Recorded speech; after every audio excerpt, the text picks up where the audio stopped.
Fala pessoal, boa noite, sejam todos bem-vindos ao Talking Science. Você que está vindo aí, que vai assistir pelo replay, fica até o final porque tem muita coisa legal. Hoje a gente vai falar sobre um tema bastante interessante. Hoje a gente vai conversar um pouco sobre quilocalorias, calorias e qual é essa relação entre calorias, quilocalorias e emagrecimento. Para você que está entrando aí no ao vivo, seja muito bem-vindo, é um prazer estar com vocês aqui. Eu tentei correr ao máximo para chegar em casa, confesso que quase não deu tempo, hoje foi uma correria no laboratório e não consegui dar conta de responder todos vocês aí na caixa de perguntas, né, do Instagram, mas eu espero que a gente consiga conduzir essa live aqui e conversar. Tô vendo que tem galera de tudo que é lugar, já tô vendo que tem um pessoal aí de Portugal. Fala, Léo, boa noite, Carol.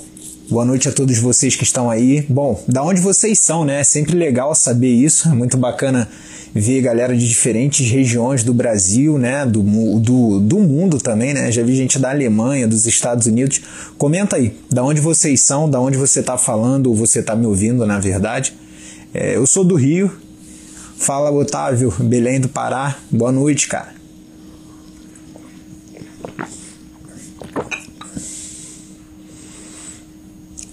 Morrinhos, Goiânia. Ronei, boa noite, Ronei. Quero saber de onde vocês ouvem aí, para saber até onde tem ido o nosso Talking Science, as nossas conversas aqui. É sempre legal ver que isso tem se espalhado aí Brasil afora, né? Muito bacana ver essa interação com vocês. E eu confesso que eu fico bem feliz de saber que a propagação tem sido tão positiva, né? São Paulo, capital. Fala, Lucas, Barra, Indiatuba, São Paulo interior. Carol Brandi, boa noite.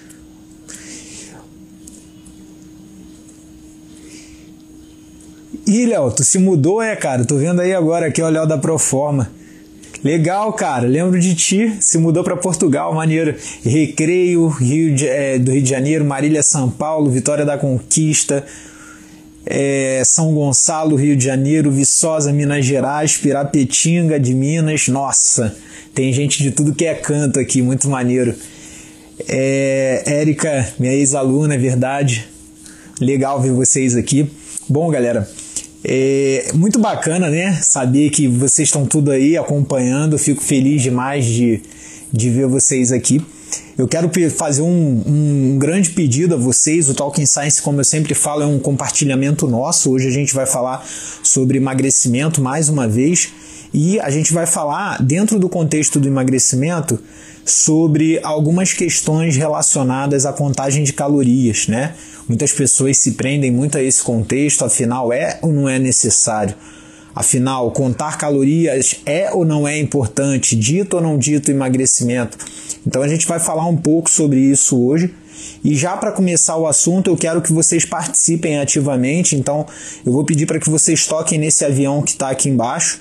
Ao tocar nesse avião, vocês vão escolher 3 pessoas que precisam ouvir ou conhecer um pouco mais sobre esse assunto. E se você compartilha com essas 3 pessoas e comenta aqui, compartilhei. É muito legal essa interação com vocês, então seria muito interessante eu ver vocês todos compartilhando aí, para a gente poder não só levar esse conhecimento a mais pessoas, mas também fazer aí com que o Talking Science se torne cada vez mais abrangente para cada vez mais pessoas de diversos estados e diversos países aí. Quem compartilhar, é só comentar, comenta aqui embaixo. Compartilhei, falo o teu nome aqui. Boa noite, Lana.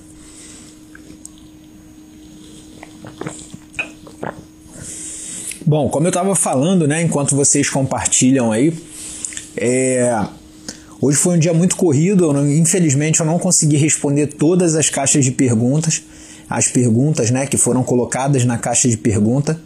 Então a gente vai conversar hoje aqui parte do que foi perguntado naquela caixa de pergunta e quase que a gente não conversa hoje por conta de toda a correria. Eu cheguei em casa, eu tô com a roupa do trabalho, eu simplesmente montei o tripé aqui, eu botei o celular no tripé e tô aqui para conversar com vocês. Eu não ia furar com o meu compromisso. Então, compartilha essa live, vamos participar e vamos para dentro do assunto que é sobre contagem de calorias e emagrecimento. Bom, Dentro desse tema, né, contagem de calorias e emagrecimento, por que eu escolhi falar sobre esse assunto? Falar sobre esse assunto é basicamente você permear alguns conceitos de diferentes áreas, né? Diferentes áreas da física, na verdade na física, na química, ou seja, a relação físico-química e na biologia. Na verdade, quando a gente fala de emagrecimento, né, as pessoas acham que emagrecimento é uma questão só de ordem biológica. Na verdade, é de ordem fisiológica, biológica, de ordem biopsicossocial. Envolvem muitos fatores, como a gente já conversou aqui várias vezes. A grande questão é que quando a gente fala de emagrecer, muitas pessoas leigamente se atêm a alguns pontos e colocam esses pontos como se eles fossem os pontos mais importantes no processo do emagrecimento. Então, vou dar um exemplo para você. Durante muitos anos, você ouviu falar que o emagrecimento nada mais é do que uma relação matemática, onde você gasta mais, consome menos. Diogo, um abraço, irmão. Você gasta mais, você consome menos. E ao gastar mais e consumir menos, você acaba obtendo um déficit energético, né? E, consequentemente, você reduz o peso corporal, reduz a gordura corporal. E, de fato, a literatura sustenta que o déficit calórico ele está relacionado com o emagrecimento. Mas, dentro desse contexto de déficit calórico, emagrecimento, será que só o déficit calórico é o ponto crucial para esse problema, para essa questão relacionada ao emagrecimento? Será que os estudos que avaliaram, todos os estudos que avaliaram a relação do déficit calórico com o emagrecimento, eles mostraram modificação da composição corporal e, de fato, o emagrecimento, mas um emagrecimento que possa ser não sustentável? Então, com base nessas questões, ao longo de alguns anos mais recentes já se vem sendo abordado o emagrecimento num contexto mais biopsicossocial, além da relação matemática, só da relação metaboenergética, né? E o que a gente vai falar hoje é um pouco mais das relações metaboenergéticas, deixando claro que emagrecimento não está só relacionado à metaboenergética, não está relacionado só ao quanto eu gasto e ao quanto eu consumo, mas há uma mudança no estilo de vida, uma mudança de hábito, uma reprogramação em todos os aspectos, no sentido em que o indivíduo adota novos hábitos alimentares, adota novos hábitos de atividade física, níveis de atividade física e exercício físico, e por consequente o resultado ele vai acontecendo a longo prazo. Mas como que surge então essa questão? Como que entra esse contexto de quilocalorias, né, e emagrecimento ou engorda? Bom, de primeira instância, eu acho que é importante a gente definir, né, o que é quilocaloria. Na verdade, quilocaloria é uma unidade de medida. Nada mais é do que, na verdade, não é nem quilocaloria, mas caloria. A caloria é uma unidade de medida que está relacionada com é uma unidade de medida de calor, ou seja, o quanto de calor é necessário para que haja uma determinada conversão. Então, vou dar um exemplo, e é o que é sustentado. A caloria, quando a gente fala de caloria, a gente está falando de a unidade de calor necessária para se elevar 1 grau, 1 grama de água. Então, isso é caloria. Quilocaloria é a unidade de calor necessária para se elevar a 1 grau, 1 quilograma de água. Então, definição básica, o conceito básico é esse. E quando a gente converte isso para quilojoules, né, e que é o que é reconhecido pelo Sistema Internacional de Unidade, quilojoules é o 4,1855, que é o equivalente a 1 quilocaloria. Então, por que eu estou falando disso, né? Porque a quilocaloria ela representa uma unidade térmica, na verdade uma unidade de calor necessária para que haja aí uma conversão de energia, né? Então, nada mais é uma necessidade, uma unidade de calor necessária para que haja essa conversão de energia. E aí, quando a gente começa a olhar a quilocaloria por si só, esse conceito, essa definição, a gente começa a se perguntar o seguinte ponto. Dentro dessa unidade de calor necessária para se elevar 1 grau, 1 grama de água, que é a caloria, o que faz um determinado nutriente, macronutriente, ter mais calorias ou menos quilocalorias. A quantidade de ligações químicas que esse nutriente, que esse componente tem. Então, por exemplo, quanto mais ligações de carbono presente, mais energia vai ser necessária para que essa ligação seja quebrada e você utilize a energia dessa ligação como fonte de energia para ti. Ou a retirada desse hidrogênio que está ligado para produção de energia. O que eu estou querendo dizer de forma bem simples e de forma bem direta é o seguinte: a quilocaloria de gordura, de lipídio e de proteínas são quilocalorias diferentes. Então, por exemplo, gordura que apresentam mais ligações de carbonos apresentam mais quilocalorias. Proteínas apresentam menos quilocalorias. Então, essas variações de quilocalorias estão relacionadas à natureza estrutural da molécula. Então, há de ligações, na verdade, de natureza química, que demanda de uma determinada produção de calor para que essas moléculas elas venham a ser clivadas e venham a ser metabolizadas. E o que é o metabolismo? Então, pensando na metabolização. O metabolismo é nada mais, nada menos do que um conjunto de reações metabólicas hormonais que convergem na produção energética que resultam numa etapa, num processo de conversão de energia para as nossas funções vitais. E quando eu penso em produção de energia, eu estou pensando em produção de calor. Logo, se eu penso que a quilocaloria é uma molécula que é por conceito, não uma molécula, mas é por conceito, a definição de uma unidade de medida de calor, quanto mais quilocalorias eu produzo, ou seja, eu gasto, mais calor eu vou gerar. Quanto menos quilocalorias eu gasto, menos calor eu vou gerar. Quanto mais quilocalorias eu absorvo, a tendência é que eu consuma, que eu armazene mais energia, e para que eu libere essa energia, eu preciso liberar em forma de calor. O que você está querendo dizer então, Léo? Que para eu perder então quilocalorias eu tenho que ficar no sol? Não necessariamente, porque as reações que acontecem em seres endotérmicos são reações que são dependentes do metabolismo e que você precisa estimular o seu metabolismo para que ele quebre essas ligações e produza calor através das quilocalorias que foram ingeridas. Beleza, falou e eu ainda continuo em dúvida. Vamos conduzindo aos poucos o conhecimento dentro desse assunto.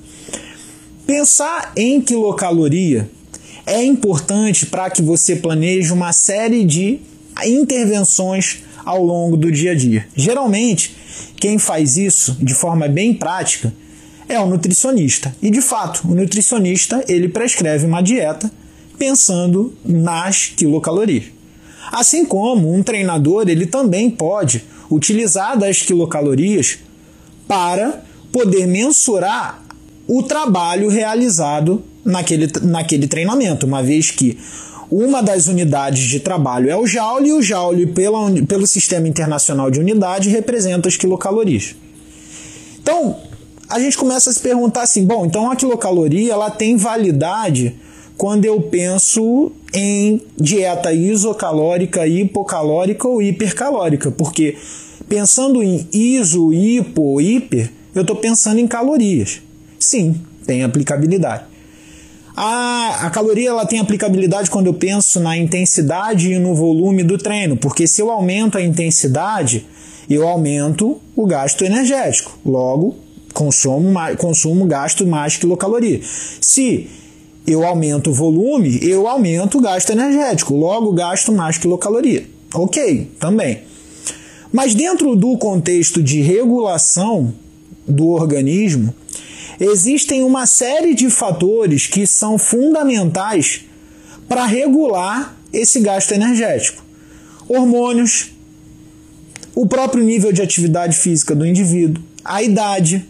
Então, vários fatores podem interferir no gasto calórico, ou seja, no quanto de quilocaloria vai ser armazenada ou no quanto de quilocaloria vai ser consumida. Vamos direto ao ponto. Contar quilocaloria dentro do exercício é importante para o emagrecimento? Em suma, não é um ponto-chave, mas contar quilocaloria pode ser importante quando você quer comparar dentro de um estudo um trabalho com outro. Vou dar um exemplo para vocês.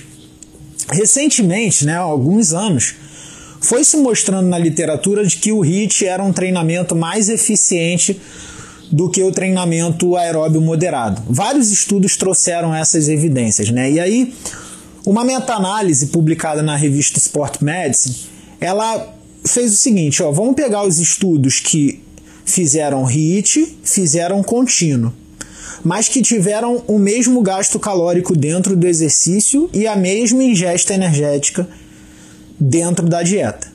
Quando esses estudos foram comparados, não havia diferença, ou seja, o efeito sobre a redução da gordura corporal foi semelhante. A diferença houve em relação a VO2, que é a capacidade aeróbia. O HIIT foi mais eficiente por conta da potência aeróbia desenvolvida. Mas em relação à perda de gordura corporal, não houve nenhuma diferença nas meta-análises. Portanto, usar de quilocaloria pode ser um ponto importante para que você equalize o trabalho ou o gasto energético dentro de uma sessão de treinamento. E o que isso pode dizer quanto ao organismo? De forma bem simples e direta, se o teu organismo ele começa a ter um dispêndio energético muito acentuado, ao ponto de que o seu déficit energético seja muito alto, ou seja, o gasto calórico seja muito acentuado, você tem uma série de alterações neuroimuno e endócrinas que podem fazer com que o seu organismo se proteja desse dispêndio energético acentuado. Então, vou dar um exemplo agora dentro da área da nutrição. Imaginem o seguinte: chegaram 2 indivíduos num consultório, esse consultório não é meu, mas um consultório, até porque eu não sou nutricionista, um consultório de um nutricionista qualquer. E dentro desse consultório, esses 2 indivíduos são exatamente iguais, beleza? Eles têm mesmo peso, mesmo metabolismo, imaginem uma cópia da outra. E esses indivíduos foram expostos a 2 planejamentos dietéticos. O indivíduo 1, ele foi exposto a um planejamento que reduziu X% das quilocalorias da dieta, ou seja, ele teve uma dieta hipocalórica. O outro indivíduo, ele foi exposto a uma dieta que reduziu 3x% das calorias da dieta, ou seja, uma restrição maior ainda. Quando você vai avaliar a curva de perda de peso, mudança de composição corporal, em primeira instância, o indivíduo com maior restrição ele tende a ter uma queda mais abrupta da curva, ele tende a baixar o peso mais rápido. Mas a longo prazo, isso não é sustentado. Porque na medida em que o seu organismo ele entende que você entrou em uma condição de restrição severa de calorias, é natural do seu organismo se adaptar a essa condição de restrição energética. Tanto na condição de restrição, quanto na condição que eu falei para vocês do exercício, que é a do excesso ou do gasto demasiado de exercício. E que tipos de alterações, por exemplo, uma restrição severa de quilocalorias ou um gasto severo de quilocalorias podem resultar no nosso organismo, ou melhor dizendo, no metabolismo, nas reações químicas, orgânicas, químicas e hormonais orgânicas necessárias para a manutenção das nossas atividades vitais. De priori, você tem uma queda da sua taxa metabólica basal, ou taxa metabólica, melhor dizendo, taxa metabólica de repouso. Então, quando você tem uma restrição severa de quilocalorias, quando você adere de forma severa a um planejamento extremamente restrito, consumia 2.500 quilocalorias e agora você passa a consumir 800, reduz de uma forma abrupta. A priori, você tem sim uma queda de peso por queda de glicogênio, por queda de reservas que são hidrofílicas e, consequentemente, você elimina bastante água também. Mas essa restrição severa de calorias, esse déficit energético acentuado, ele vai gerar alterações de cunho neurohumoral que vão induzir uma série de respostas fisiológicas para tentar compensar essa caloria que não está sendo ingerida. Uma delas, por exemplo, é a diminuição de liberação do hormônio tireoidiano, principalmente do hormônio na sua forma ativa, que é o T3. Então, você tem queda na liberação de T3. O hormônio de T3, que é um dos principais hormônios responsáveis pela regulação do metabolismo oxidativo, e está diretamente relacionado também com a atividade metabólica de repouso, ele já impacta com a sua redução na redução de atividade mitocondrial, de atividade oxidativa e, consequentemente, de atividade metabólica. O outro ponto é que em indivíduos, no caso em homens, isso a longo prazo faz com que haja queda também dos níveis de testosterona.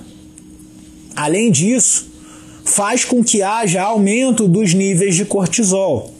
Então, olha que interessante. Eu falei aqui de 3 hormônios, onde você vê queda de T3, queda de testosterona e aumento de cortisol, por conta de restrição severa.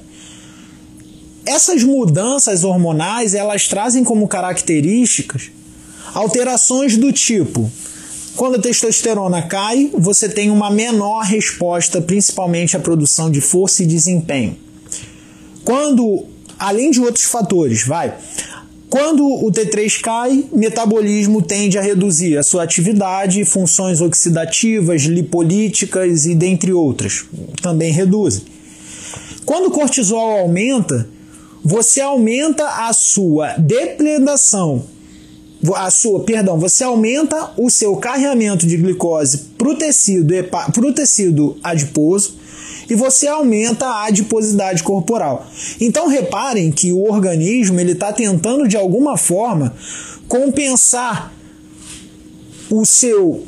a sua baixa ingesta de calorias, tentando armazenar o máximo que pode e gastar o menos possível. Por isso que, dentro do contexto do planejamento a longo prazo no emagrecimento, sim, contar calorias por parte do nutricionista é importante, porque é através do déficit calórico induzido pelo planejamento que ele traça que você vai gerando o emagrecimento, mas um emagrecimento gradual, um emagrecimento progressivo. Um emagrecimento que, ao invés de ser uma quilocaloria abrupta reduzindo, que reduz a cada 5%, 3%, 10%, depende da estratégia adotada. O que eu estou querendo dizer é que é através das quilocalorias que um nutricionista vai basear a intervenção e o planejamento alimentar dele. Então ele tem lá um X de calorias que esse indivíduo vai atingir. Esse X de calorias, ou seja, essas quilocalorias, são baseadas na taxa metabólica de repouso desse indivíduo e nos níveis de atividade física e de treinamento que esse indivíduo tem ao longo do dia. Então ele viu lá que esse indivíduo gasta 3.000 quilocalorias por dia, só que ele está consumindo 3.500 e ele quer emagrecer. Então, se ele quer emagrecer, esse cara deve pensar, bom, se ele está consumindo 3.500 e está gastando 3, eu preciso reduzir pelo menos aí para 2.900 ou 2.900 e pouco. Ele vai reduzir perto do que gasta. É uma queda mínima, diferente do cara que gasta, que está lá com 3 de gasto, 3.000 quilocalorias de gasto, e passa a consumir só 500 quilocalorias. Então, pensando no contexto de adaptação de planejamento dietético, o nutricionista ele leva em consideração as quilocalorias para poder distribuir macro, micronutrientes e poder fazer o que tem que ser feito dentro de um planejamento que esteja de acordo com o gosto e com as necessidades do seu paciente. Pensando no treinamento, o treinador por muitas vezes fica preso nas quilocalorias gastas durante o exercício para dizer se o indivíduo vai emagrecer ou não vai emagrecer. Na verdade, as quilocalorias gastas durante o treinamento, elas servem como um parâmetro para que você mensure a quantidade de trabalho que aquele treino gerou. Se aquele treino foi mais intenso, foi menos intenso no sentido de gasto energético. Mas isso não prediz emagrecimento, uma vez que o emagrecimento não depende somente da quilocaloria. Isso prediz intensidade, volume de treinamento e o quanto de esforço, carga interna aquele treino gerou. Então, por que é importante você pensar das duas formas quanto às quilocalorias? Porque dentro de um contexto onde você tem que usar da quilocaloria para fazer um planejamento alimentar, para medir trabalho de treinamento, quilocaloria é uma medida importante. Mas pensando em emagrecer, não há uma relação linear entre quanto menos eu consumir e quanto mais eu gastar, mais magro eu vou me tornar. E por que não há isso? Porque, como eu falei para vocês, se você acha que consumir menos calorias e gastar mais calorias estabelece uma relação direta e linear com o emagrecimento, ou seja, quanto menos eu consumir e quanto mais eu gastar, mais magro eu me torno, você está fadado a entrar naquele ciclo de adaptação neurofisiológica, neuro e hormonal, que faz com que você secrete menos hormônios e altere sua fisiologia endócrina, para que você gaste menos energia e armazene mais energia. Então, o seu organismo, como uma forma de defesa, ele vai modificar o padrão de secreção de uma série de hormônios que vão impactar diretamente no seu metabolismo, nas reações químicas que acontecem no seu organismo e, nesse caso, hormonais também, e vão fazer com que o seu organismo entre num estado de poupar energia. Portanto, reduções abruptas de quilocalorias no planejamento alimentar ou gastos acentuados de quilocalorias no treinamento não necessariamente vão predizer emagrecimento. Mas olhar para a quilocaloria como um ponto de mensuração para que você consiga fazer ajustes mínimos dentro de um planejamento a longo prazo, ela pode ser uma estratégia muito importante. Tá ficando claro para vocês aí?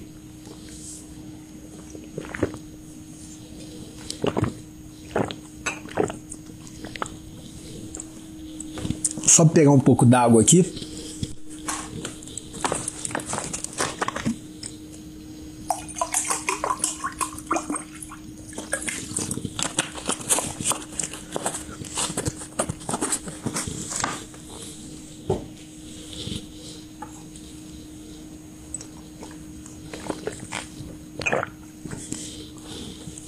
Bom, provavelmente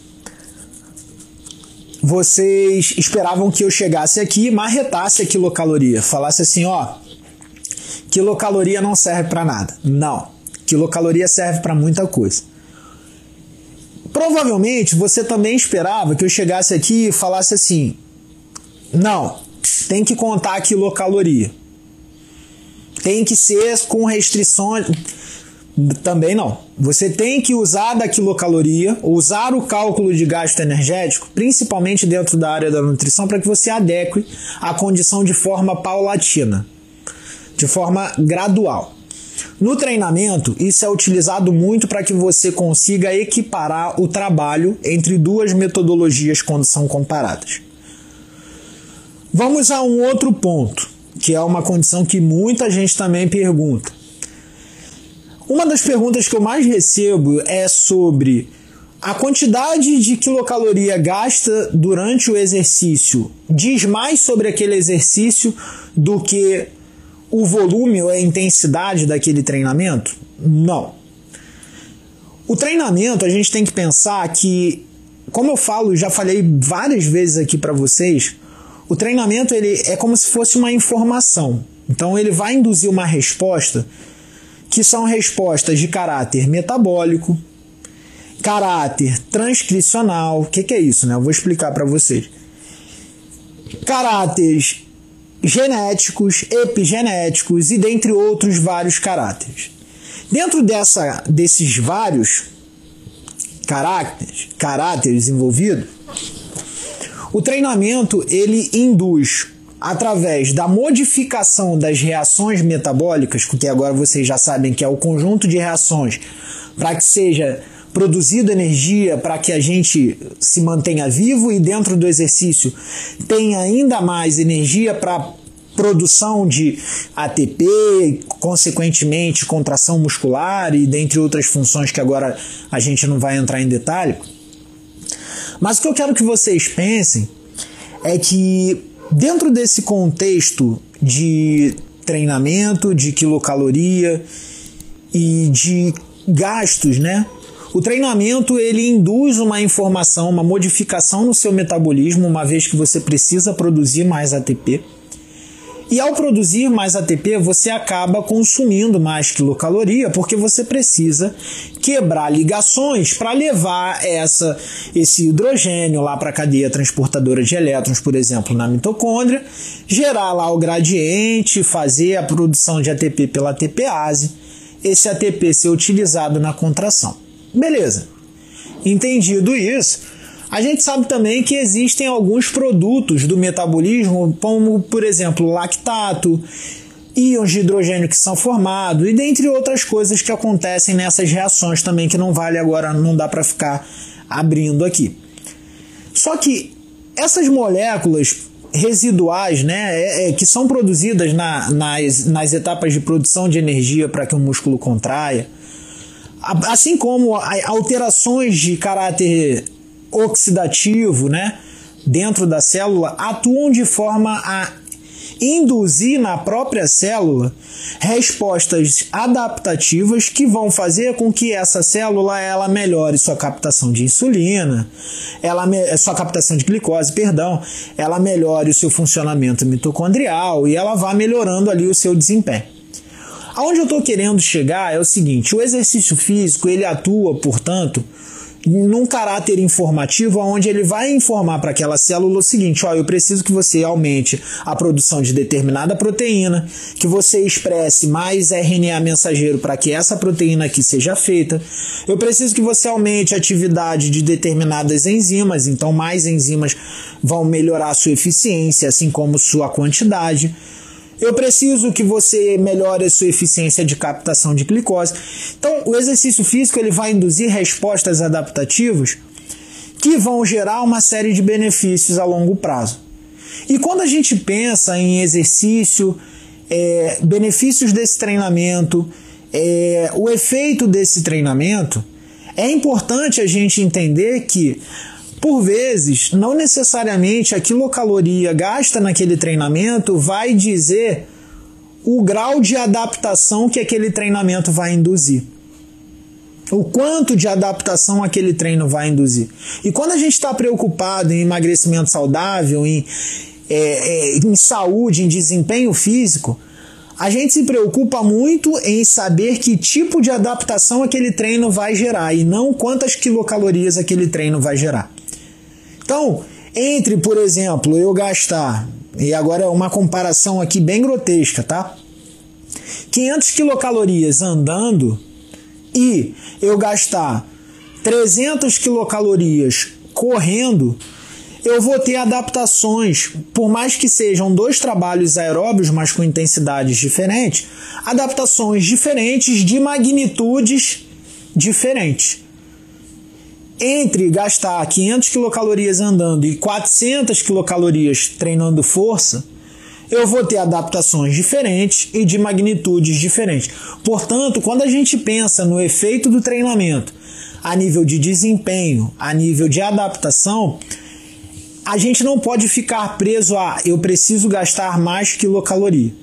A gente tem que ficar preso ao tipo de adaptação que aquele treinamento vai induzir.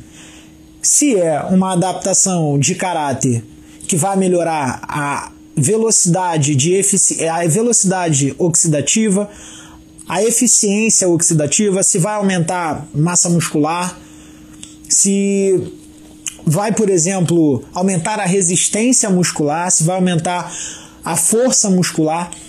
Então, quando a gente pensa em prescrição de treinamento, nós treinadores, a gente precisa entender que a quilocaloria gasta durante um treinamento, ela não prediz muito sobre o emagrecimento, mas as adaptações induzidas por aquele treinamento podem predizer muito mais quanto ao emagrecimento. Vou te dar um exemplo, tá?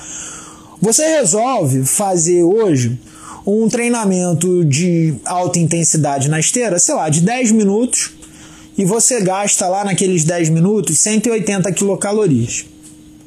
E aí você acha que, dizem que o HIIT emagrece, mas eu só gastei 180 quilocalorias. Aí você pensa, o que é 180 quilocalorias? Se você comer 2 fatias de pão com um pedaço de queijo, você já foi 180 quilocalorias. Aí você está assim, nossa, meu HIIT já foi. Então, se eu for olhar para a quilocaloria, não bate, a conta não bate, porque a quantidade de quilocaloria gasta dentro do exercício não se aproxima nem de perto com a quantidade de quilocaloria que a gente ingere no dia a dia. O que a gente tem que pensar é que tipo de adaptações esse exercício vai gerar no nosso organismo para que a nossa atividade de repouso se torne mais eficiente.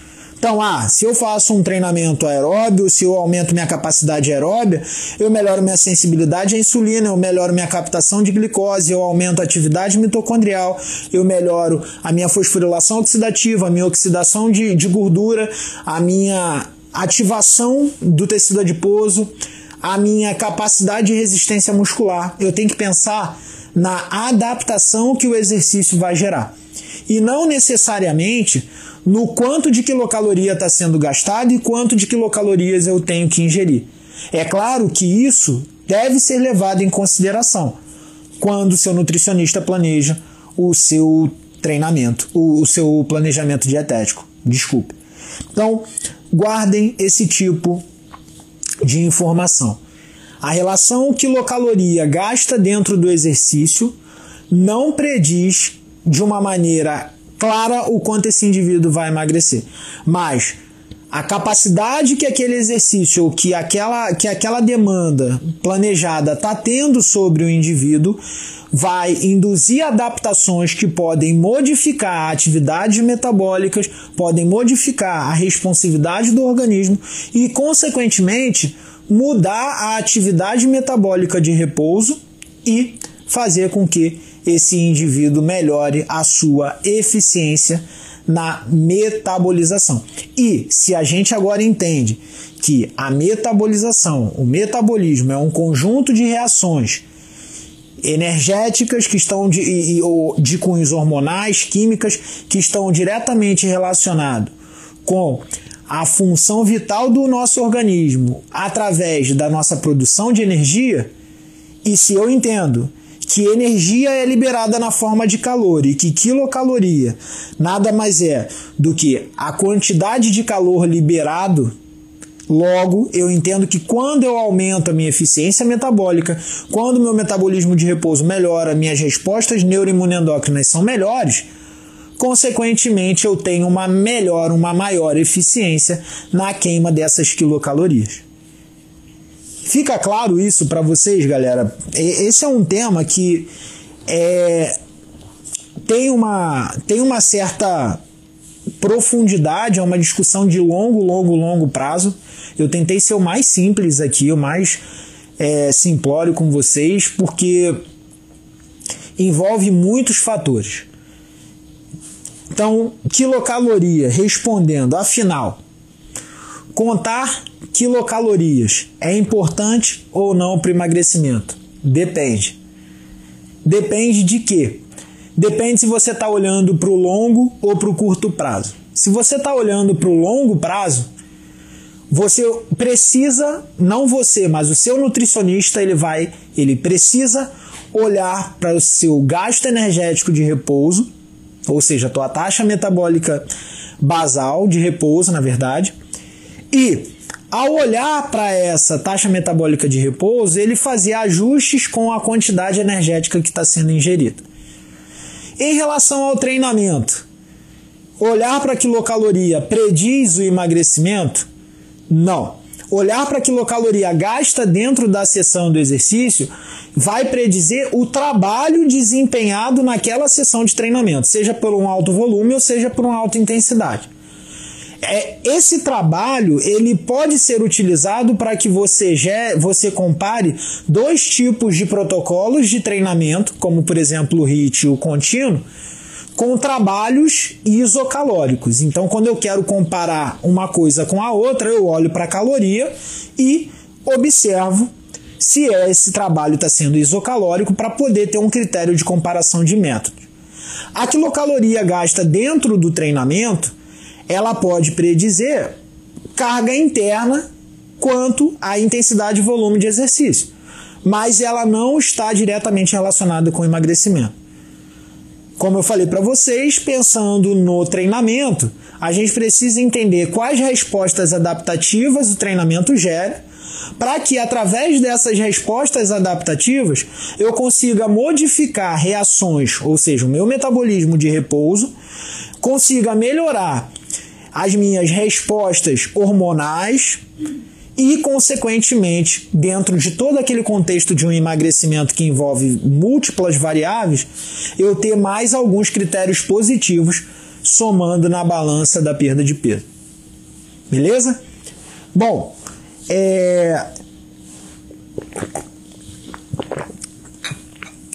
eu vou deixar aberto para perguntas aqui, fiquem à vontade. Mas eu já vou responder aqui algumas questões que foram levantadas na caixa de pergunta de hoje, né? Dentre muitas questões lá que foram levantadas, né? Eu gostei muito de uma que falava assim, né? A gente precisa olhar para o emagrecimento numa perspectiva qualitativa e quantitativa. E é exatamente isso.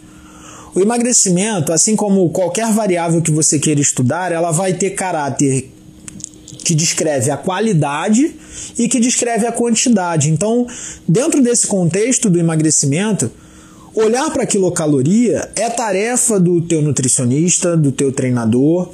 Você pode até usar como um critério de comparação, mas é importante você saber que não é um critério direto entre o que eu gasto no treinamento e o quanto eu vou emagrecer. Ou seja, se eu gastei 180 hoje e amanhã eu gastei 500, amanhã eu vou emagrecer mais do que eu emagreci hoje. Não segue essa lógica linear. Assim como quanto mais calorias eu reduzir, mais emagrecimento eu vou ter. Não segue essa lógica linear. O organismo não segue essa matemática do primeiro grau, onde quanto mais tem, ou quanto mais alguma coisa acontece, mais outra vai acontecer.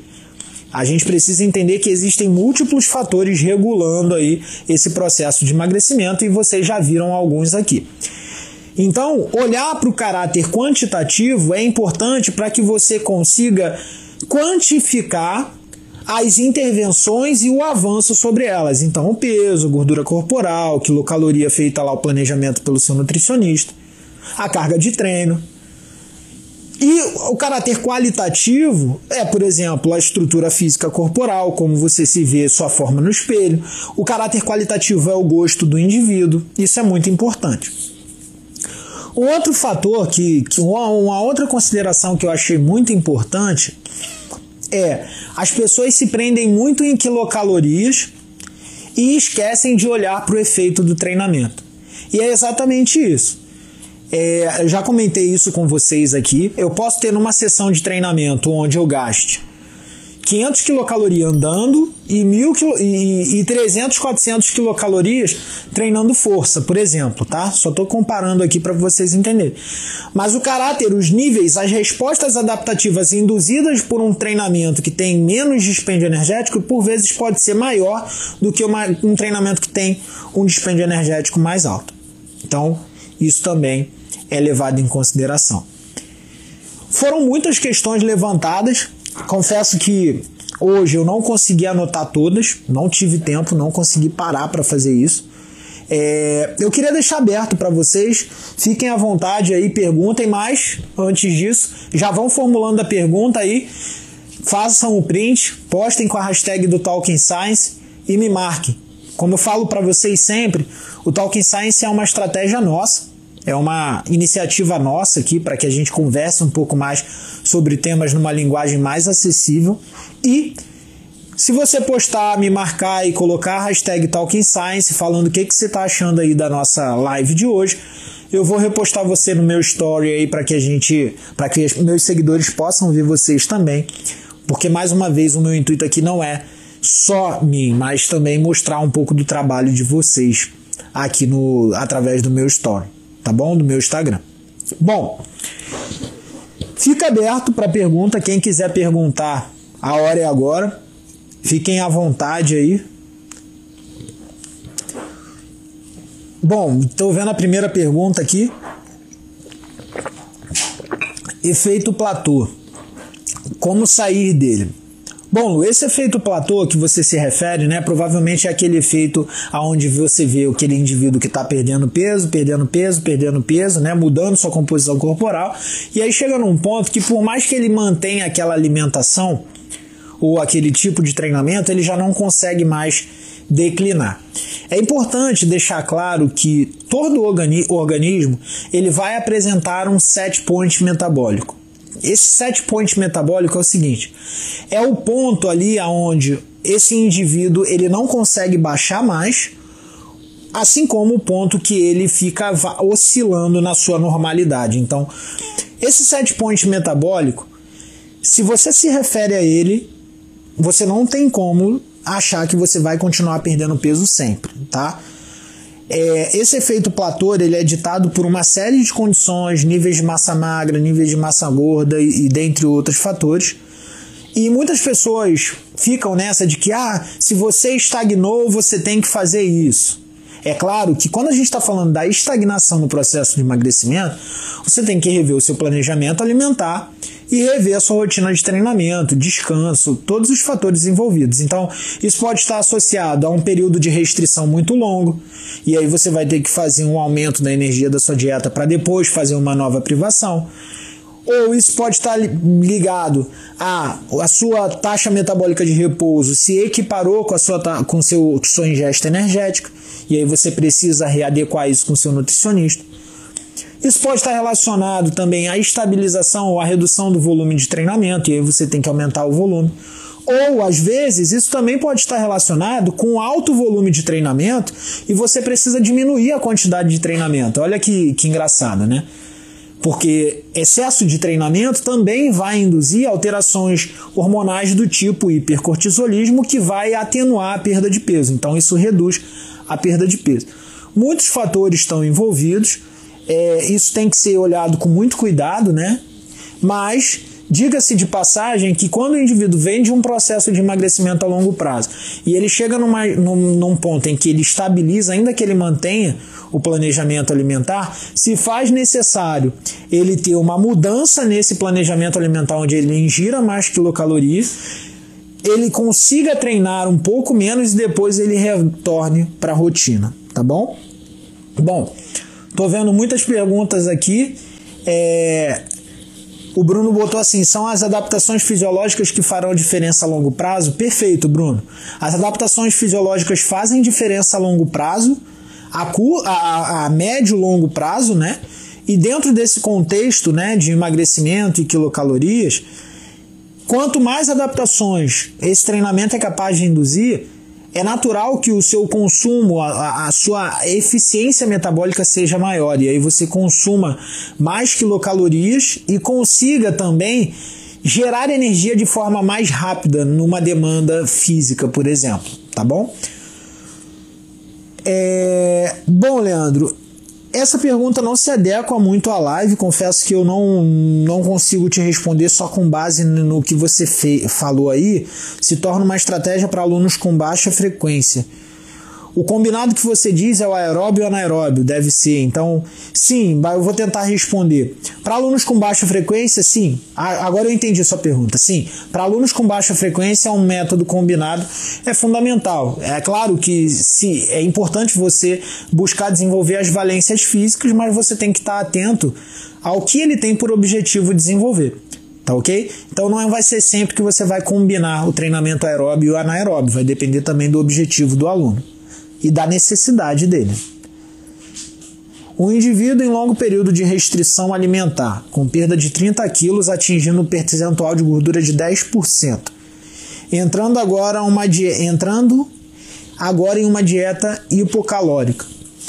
Devemos adotar o mesmo princípio citado? Bom, se o indivíduo está num longo período de restrição, já perdeu 30 quilos, o que é bastante coisa, e está com um percentual de gordura de 10%, se você induzir restrições ainda maiores nessa dieta, eu, olhando no olhar da fisiologia, porque eu não sou nutricionista, você vai ter uma reação a longo prazo, quiçá se esse indivíduo já não estiver tendo, de uma alteração aí de todas as respostas metabólicas e hormonais que façam com que a atividade metabólica desse indivíduo caia e que esse indivíduo armazene ainda mais energia. Eu falei um pouco disso no início. Então, qualquer coisa, volta aí que vai ficar gravado e assiste, porque eu falei um pouco sobre alterações hormonais induzidas por restrições severas. Então, nem sempre menos é menos, tá? Nem sempre restringir vai gerar emagrecimento, não. Eu já comentei aqui e vou comentar mais uma vez. Muita gente acha que para perder gordura tem que cortar carboidrato. Corta carboidrato, corta carboidrato. Aí o indivíduo fica numa restrição de carboidrato a longo prazo. E aí depois ele percebe que a gordura subcutânea, aquela gordurinha abdominal, ela não consegue sair. O que ele faz? Restringe ainda mais carboidrato. Só que a restrição de carboidrato altera a secreção de hormônio tireoidiano, de hormônio como, por exemplo, o próprio cortisol. Então, os hormônios tireoidianos caem, o hormônio cortisol sobe. E essas restrições de carboidrato, induzindo redução de hormônio tireoidiano e aumento de cortisol, faz com que haja acúmulo de gordura subcutânea. E o cara está cortando carboidrato achando que a gordura subcutânea é pelo excesso de carboidrato, mas na verdade é pela falta, porque gerou uma alteração em respostas do sistema endócrino aí. Então é muito comum em indivíduos que chegam numa condição de restrição por longo prazo, por muitas das vezes, quando o nutricionista olha para isso, ele tenta normalizar a dieta desse cara, de maneira a equilibrar os macros e os micros, para que ele consiga retomar a essas condições aí, fisiológicas, tanto a nível hormonal quanto metabólico. Bom, estou vendo aqui muitas perguntas, né? Obrigado. Gosto, né? Tô vendo aqui a pergunta de vocês. Bom, galera, eu tô chegando aqui já no finalzinho da live. Quero deixar um aviso aqui para vocês. Na quinta-feira vai ser o nosso último Talking Science do ano. Então quero todos vocês aqui comigo. Um outro aviso: printem, postem e me marquem nos stories, eu vou repostar vocês lá, digam o que acharam do Talking Science de hoje, e para quem pediu, o Talking Science vai ficar salvo. Talking Science vai ficar salvo no meu perfil, então quando acabar essa live aqui, o Talking Science vai estar lá, você comenta o que achou e marca 2 amigos, tá bom? Peço desculpa aí por não ter conseguido dar conta de todas as perguntas, porra, tem muita pergunta aqui. Agora que eu descobri que a caixinha de pergunta, né, ela abre aqui na live, né? Então, ainda bem que eu consegui responder boa parte dessas perguntas aí. Fico feliz que vocês tenham gostado, tô vendo muitos comentários positivos. Mais uma vez essa live vai ficar salva. E comentem lá, marquem 2 amigos. Marquem aí o que a galera que vocês acreditam que mereçam ou devam ouvir isso. Leozão, um abraço pra ti aí em Portugal, cara. Felizaço de te ver aqui. Quanto tempo, né? Um abraço pra todos vocês que estão em casa aí. Tiago, Jana, Kátia. Um abraço aí pra todos vocês. Tenham todos uma ótima noite. E agora é hora finalmente de descansar. Fechar o dia que hoje começou cedo, 6 horas da manhã, até agora sem parar. Valeu, galera, fiquem com Deus, uma ótima noite para vocês. Comentem, marquem, postem, e isso aí, Talking Science para vocês, até quinta-feira. Um forte abraço, pessoal, valeu!